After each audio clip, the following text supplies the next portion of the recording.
mwami Muhoozi mutabani wa Museveni byawandika mu matumbi g'ekiro ebitakwatagana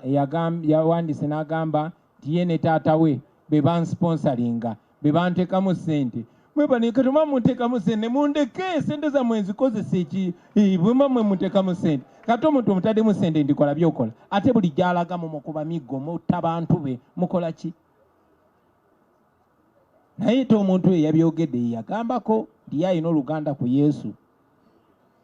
yatugamba Yesu munyankole yatugamba kwegamba nga temunnamunyigira mumusaasire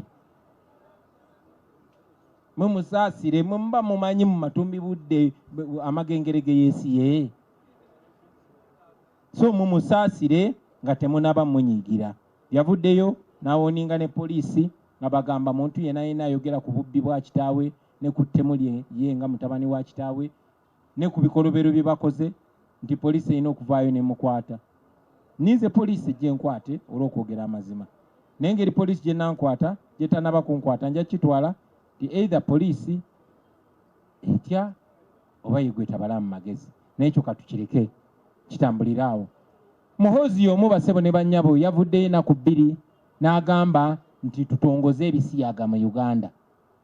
nze ngamba nti Katonda waffe teyeebaka nabagamba nako nti wano ku ttaka lya Buganda waliwo emmando abagiyita Bwanika ejja kutemba byonna obyogere baamala ebbanga nga bafuba otusibako ebisiyaga baamala ebbanga nga naye be batambuliramu abo bennyini be bakabiwolereza bw'ataba Andrew Mwenda ajja kubeera Fox Odoyi bw'atabeera gye tubagamba bannaye Andrew Mwenda ne Muhoozi wo munange ffe tetulina lutalo na bisiyaga byammwe naye temubitusibaako naye Katonda waffe engeri gy'ateebaka yavuddeyo ye kennyini naye yatulira nti omuze gwabwe bagukole ki so bambi Mwenda ne Muhoozi wo temutuyingiza mu bisiyaga byammwe mubyekuumire tuli bize nnyo ekyo kyongere n'obbalaga omuze ogwo gwe bakola ku bantu be bakutte abaana bangi nnyo bavudde mu makomera nga bajja wano wennyini ne boogera erimmwe bannamawulire nti baatukutte ne batwekakatikako ne bababulira n'amannya g'abo abasirikale ababasiyagira mu makomera naye kubanga bakozesa obusente n'afuna ono omukulembeze wa ddiini n'afunayo bano abasumba abafere n'abeera nga kyayimba ninza okuwulira omusumba omufere oyo avaayo ng'ayogera ku nsonga eyo nkakasa yefudde atanaba kukiwulira bambuuza ne ku nsonga ya Muhoozi kyeyagambye nti ajja kunsalako omutwe okutiisaatiisa okwo si kutwala nga kya bulijjo kuba mmanyi nti omuntu y'omu yakulira okuwamba abantu baffe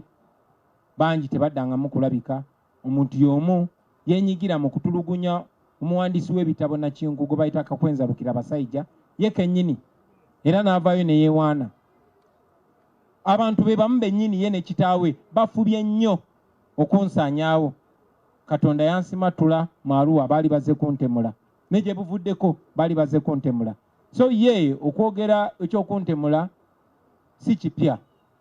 era si kibuusabuusa naye njagala omugamba nti simutya nga bwe sitya kitaawe ate oba sitya sitaani mukama waabwe kati bo lwaki mbatya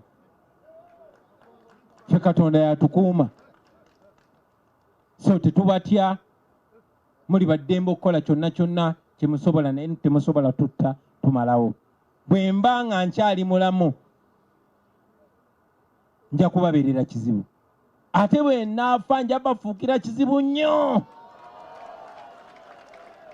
kati njagala mumanye nti nze ng'omuntu sibatya n'omulundi n'ogumu tubiraba byawandiika tulinze jasi lunaku lwanakwata emmundu aziteeke wali agambe naye gwe Kabobi kiki naye awo tujja okukakasiza obusajja be naye kati